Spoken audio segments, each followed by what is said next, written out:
Hello, little ones, and welcome back to another episode of E-maginative Stories. My name is Eric, and today I will be reading you Yertle the Turtle and Other Stories by Dr. Seuss. On the faraway island of Solomonsound, Yertle the Turtle was king of the pond. A nice little pond. It was clean, it was neat. The water was warm. There was plenty to eat. The turtles had everything turtles might need, and they were all happy, quite happy indeed. They were, until Yurtle, the king of them all, decided the kingdom he ruled was too small. "I'm ruler," said Yurtle, "of all that I see, but I don't see enough. That's the trouble with me. With this stone for a throne I look down on my pond, but I cannot look down on the places beyond. This throne that I sit on is too low down. It ought to be higher," he said with a frown. "If I could sit high, how much greater I'd be! What a king! I'd be ruler of all I could see."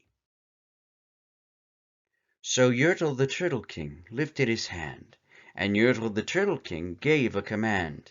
He ordered 9 turtles to swim to his stone, and using these turtles he built a new throne.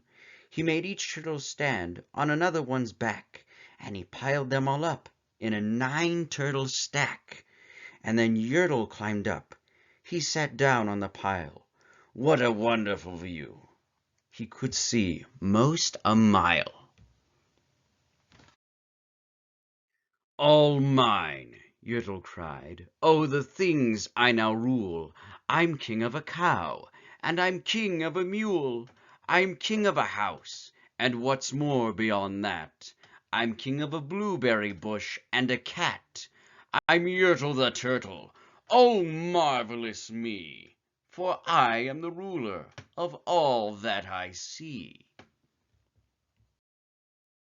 And all through that morning he sat there up high, saying over and over, "A great king am I," until long about noon he heard a faint sigh. "What's that?" snapped the king, and he looked down the stack, and he saw at the bottom a turtle named Mack, just a part of his throne, and this plain little turtle looked up and he said, "Beg your pardon, King Yertle, I've pains in my back and my shoulders and knees. How long must we stand here, your majesty, please?" "Silence!" the king of the turtles barked back. "I'm king, and you're only a turtle named Mack. You stay in your place while I sit here and rule. I'm king of a cow, and I'm king of a mule. I'm king of a house, and a bush, and a cat. But that isn't all. I'll do better than that. My throne shall be higher," his royal voice thundered. "So pile up more turtles. I want about 200. Turtles, more turtles!" he bellowed and bade, and the turtles way down in the pond were afraid. They trembled, they shook, but they came, they obeyed.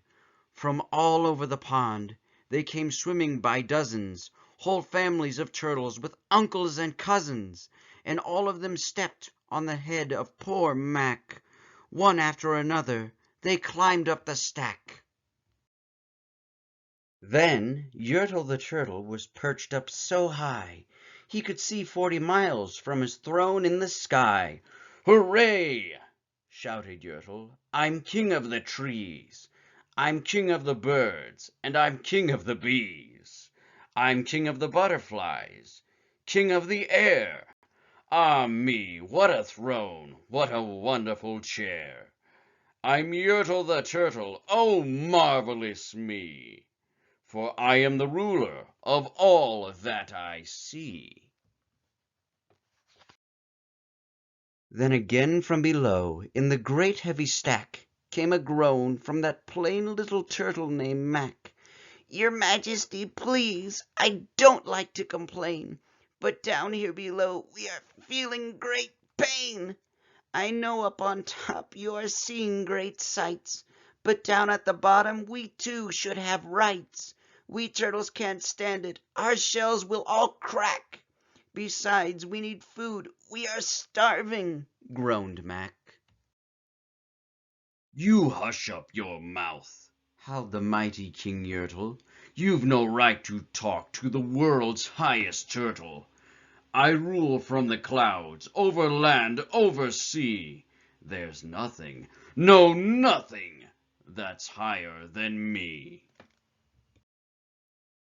But while he was shouting, he saw with surprise that the moon of the evening was starting to rise up over his head in the darkening skies. "What's that?" snorted Yertle. "Say, what is that thing that dares to be higher than Yurtle the king?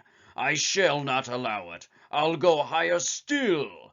I'll build my throne higher. I can and I will. I'll call some more turtles. I'll stack 'em to heaven. I need about 5,607.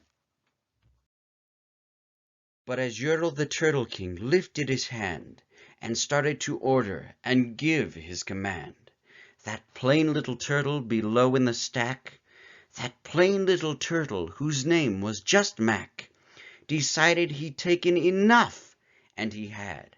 And that plain little lad got a little bit mad, and that plain little Mack did a plain little thing. He burped, brr, and his burp shook the throne of the king.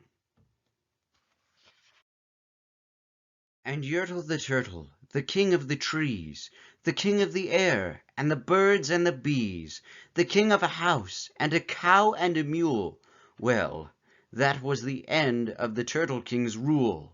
For Yertle the king of all Solomonasond fell off his high throne and fell plunk in the pond. And today the great Yertle, that marvelous he, is king of the mud, that is all he can see. And the turtles, of course, all the turtles are free, as turtles and maybe all creatures should be. The end. Thank you all for tuning in today to the reading and reading along with me. Be sure to tune in on Monday for the next story within this book called Gertrude McFuzz. Until then, keep using your imaginations and don't forget to like and subscribe to this channel. Thank you.